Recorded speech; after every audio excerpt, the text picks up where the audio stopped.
আপনি 85% পাবেন জামাতের পক্ষ লোক সবাই এখন এই এলাকাটার ভিতরে যদি আপনি তদন্ত করেন 100%-এর ভিতরে 85%-ই দেখবেন সবাই জামাতের কথা বলবে। বিএনপি আর কি ছোট থেকে করে আসছে, কিন্তু মনের থেকে আবার মনের কথাটা যদি বলতে যাই তাহলে আর কি মনের থেকে আসে আর কি এবার একটা জামাত একবার দিয়ে দিই।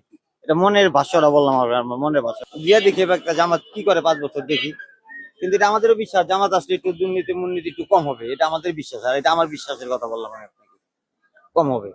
100%-এর ভিতরে আপনি 85%-ই পাবেন জামাতের পক্ষ লোক সবাই এখন এই এলাকাটার ভিতরে যদি আপনি তদন্ত করেন 100%-এর ভিতরে 85%-ই দেখবেন সবাই জামাতের কথা বলবে। ভোট দিবে না, দিবে সবাই চায়। হ্যাঁ, আমিও দিব।